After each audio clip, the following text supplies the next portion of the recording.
You're very welcome back. Now, every week, the Crackdown Comedy Club puts the best Irish and international comedians under the spotlight in the heart of Dublin City. But now you don't have to travel to the capital to see the nation's funniest people, as comedians Eddie Mullarkey and Damo Clark are bringing all the fun right into your living room. Here to tell us more are the two lads, Eddie and Damo. Hey.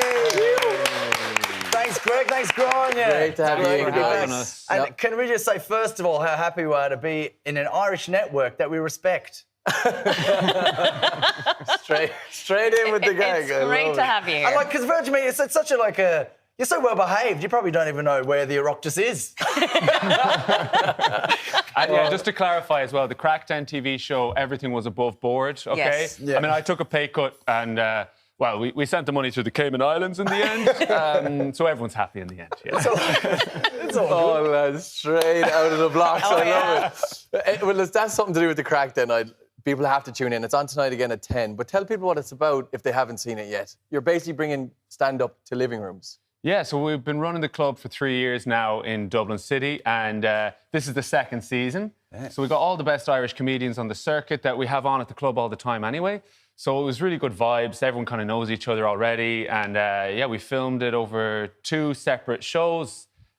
We actually filmed it in one whole day, which was pretty crazy. Oh my God. So yeah, we filmed it in the tram line, live audience. Got a lot of the regulars from the comedy club. We got a lot of people who come every week, and so we got all them into the actual shows. It was a lovely So how many audience. shows did you do in one day?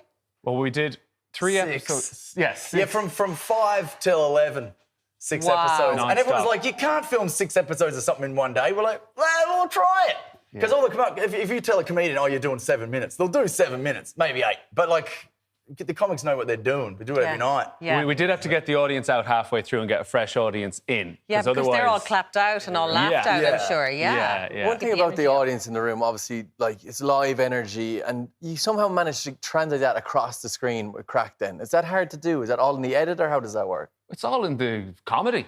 Yeah. It's, the comedians were brilliant. Their jokes are great. So the audience was just, they loved comedy, but the quality of the comedian, they were laughing. And good cameramen. I mean, you have robots here. But, usually there's when you see through the shoulder, or, some of the cameras are from the back on a train track. We've got a train track this year. Yeah, and then some are just handheld in the crowd and just cut. So you want to make it instead of seeing it, if you're live, you're just in one spot, obviously. Yeah. Yeah, it was quite funny, actually. There was one camera operator. They were all brilliant, but in retrospect, I might have had a word with him. He had a crane thingy, and all the shots were lovely. And every so often, he would try and get a close-up of the audience, But when I was editing with the editor, and we were looking at the shot, and the camera would just kind of slowly keep going. And every so often, it would just catch someone's face, and they'd be like, "Whoa!" You could put and then he'd pull back really quickly. He was enjoying himself. Yeah. And you get real self-conscious, like, ha, ha, ha, ha. Oh, there's a lens. There's a lens.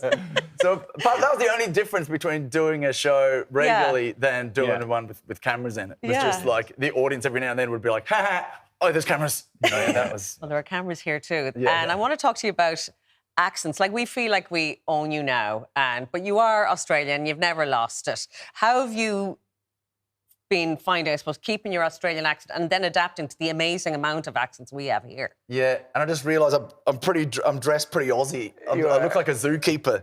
That was an accident.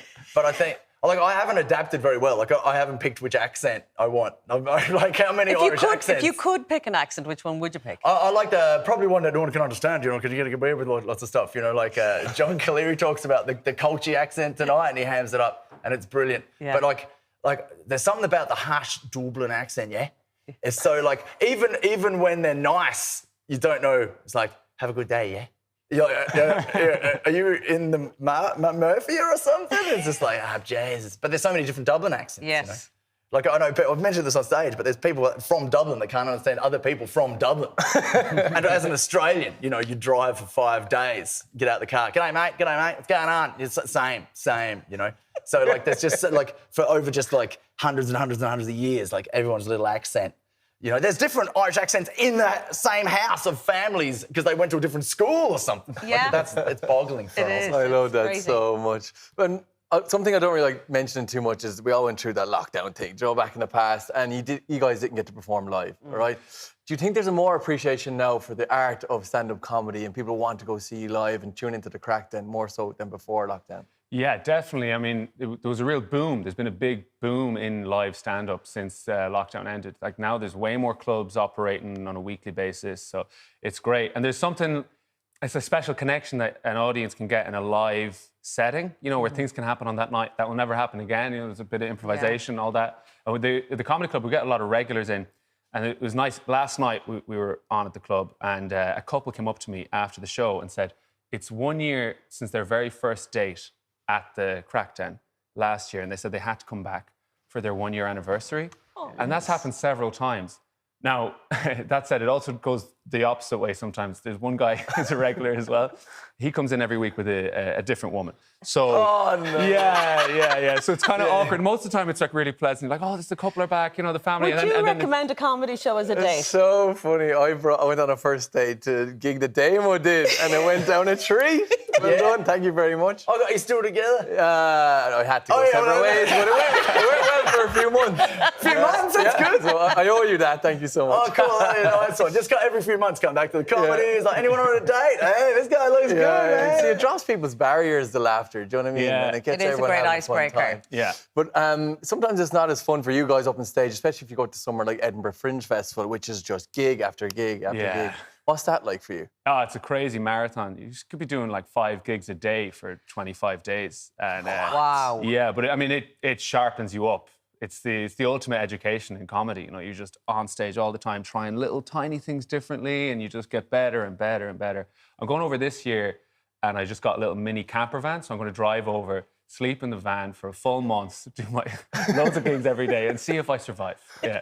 There's no toilet in the van, may I add? Yeah, I didn't want to bring that up on the show. See, I had this lovely motorhome kind of idea in my head. So what kind of a van is this? It's a converted Primaster, like a size of like a regular kind of work van. But whoever converted it, I got a second-hand, did a masterful job. There's a shower, except the toilet I haven't come to terms with what. It's a month. You figured out. That's the shift you guys put in. Hard working, but we appreciate it, guys. You're brilliant. A potty. Yeah. Thank you for taking the mystery away. Thanks a million, guys. The Craic Den continues at 10 o'clock tonight on Virgin Media 2. That is right after Love Island. It's going to be a good one. Now, we're in the kitchen next, and duck is on the menu. Come back for that right after the break.